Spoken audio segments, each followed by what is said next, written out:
कमळे, I am so sorry. तुला असं ऐनवेळी एकटीला सगळं हँडल करावं लागलं. पुण्याला गेलो होतो मी, अर्जंट काम होतं म्हणून जावं लागलं. I am really sorry.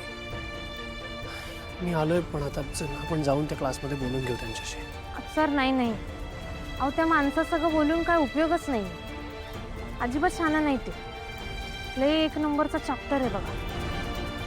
त्यांना ना सगळं प्लॅनिंगने केलंय हो, एकदम शातीर. त्यानं काय केलं, आधी त्याच्या माणसाला माझ्याकडे पाठवलं. मी नाही म्हटलो त्यानं माझ्यासमोर कोरा चेक धरला आणि मला ब्लॅकमेल करायचा प्रयत्न केला. आणि तरी मी नाही म्हणलो तर माझं सगळं गेम करून टाकला हो. पण आता पोलीस बी त्याच्या विरोधात काय बोलू शकत नाही, कारण कुठलं पुरावाच नाही आहे आपल्याकडं. आणि त्याच्याकडं मी सही केलेलं परवानगी पत्र आहे. अगं पण तुझ्या खोट्या सह्या केल्या कोणी? खोट्या नाही, माझ्याच खऱ्या सह्या आहेत. काय हे कसं शक्य आहे? सराव मला अशी शंका येते का जो सरपोतदार सगळं अनिकाच्या हाताला धरून करतोय. अनिका? हो मी कॉलेजमध्ये गेले होते की नाही त्या दिवशी.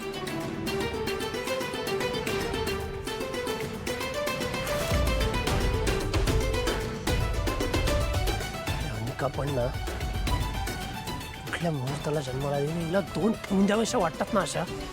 सर प्लीज शांत व्हा तुम्ही.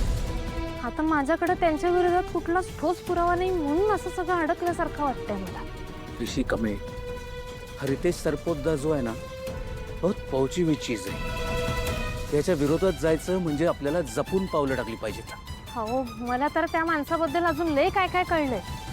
अजिबात चांगला माणूस नाही तो. त्यानं यो जो काही शिक्षणाचा बाजार केलाय की नाही, त्याच्या नादात गोरगरीब पोरांचं घर उद्ध्वस्त केलं. कमळे, एक गोष्ट लक्षात ठेव, जे काही होईल त्यात मी तुझ्या बरोबर आहे. तू एकटी नाहीयेस, कळलं? हे बघा, पण जे काही करायचं ना ते असंच करून चालणार नाही. त्यासाठी नीट चर्चा विचार आपल्याला करावी लागेल आणि मगच काहीतरी करावं लागेल. इथे लक्षात? बरं ऋषी, चल तुला घरी जायला लागेल आता. मॅडमनं जर कळलं की तू काम अर्धवट सोडून आलायस तर मॅडम काय करतील मग? ऋषी सर, तुम्ही परत अर्धवट काम सोडून आलात, काय गरज आहे? गरज होती कमळे. तू इथे अडचणीत असताना मी तिथे नाही थांबू शकत. गरज होती. अहो पण असं काय करताय तुम्ही? आधीच काय परिस्थिती आहे घरची माहिती आहे की नाही? आपल्या दोघांवर तुमचे घरचे किती नाराज आहे माहित असून तुम्ही परत तेच का करताय? तुम्ही आधी पहिल्या घरला जावं, त्यांना समजून सांगा. जावा. कमळे, मी घरच्यांना करीन मॅनेज, तू नको टेन्शन घेऊस. जातो मी, करतो ते मॅनेज. तू फोन कर मला काही वाटलं तर. करतो, तुम्ही आधी जावा घरी. चल बाय. बाय.